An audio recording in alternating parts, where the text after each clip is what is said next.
হ্যাঁ বল, কেমন আছিস? ম্যাম, মনোজ মিত্রের নামে খাবারের অর্ডার ছিল।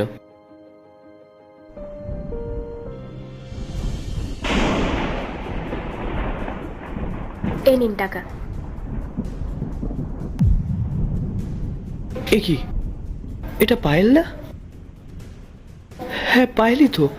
পায়েল এখানে কি করছে? বিয়েটা কর এবার, জিয়া কিন্তু তোকে খুবই ভালোবাসে। কি মনোজ? একদম। ও দাদা, টাকাটা নিন আর যান এখান থেকে। টাকা মানে? ও এখানে? আমি ওকে চিনি। ও আরে আরে আপনি এ ভাই, এই কি করছো? কোথায় যাচ্ছ তুমি? ওই একটা মেয়ে দৌড়ে চলে গেল। হ্যাঁ, ওটা আমার গার্লফ্রেন্ড হয়। কেন?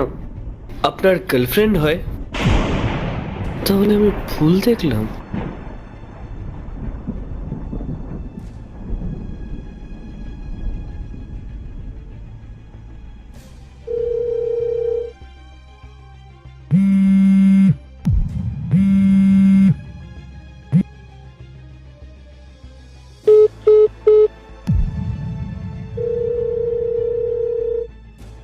আজব তো, লোকটার কি মাথা ফাতা খারাপ আছে নাকি?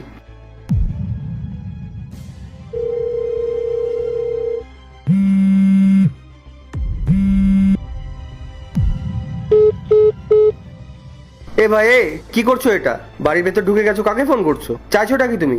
আপনার সাথে আমার কিছু কথা আছে। হ্যাঁ, কি? ওই যেই মেয়েটা এখান থেকে উঠে চলে গেল, কি যেন বললেন? ওটা আপনার গার্লফ্রেন্ড হয়? হ্যাঁ, ওটা আমার গার্লফ্রেন্ড হয়। কেন? ও আমার ওয়াইফ। আরে ভাই, কি ফালতু কথা বলছো তুমি? ও আমার গার্লফ্রেন্ড হয়।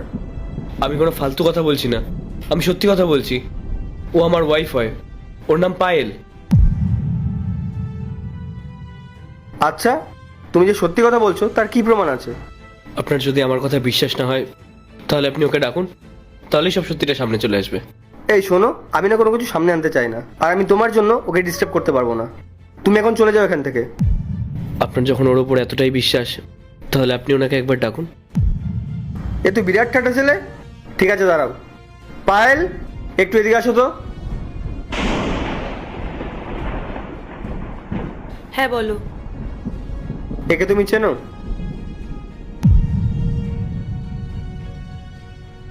না তো, আমি তো ওকে চিনি না। কেউ? ও তো বলছে তুমি নাকি ওর ওয়াইফ হও। ওয়াইফ? তুমি কি পাগল হয়ে গেছো নাকি? তোমার মনে হয়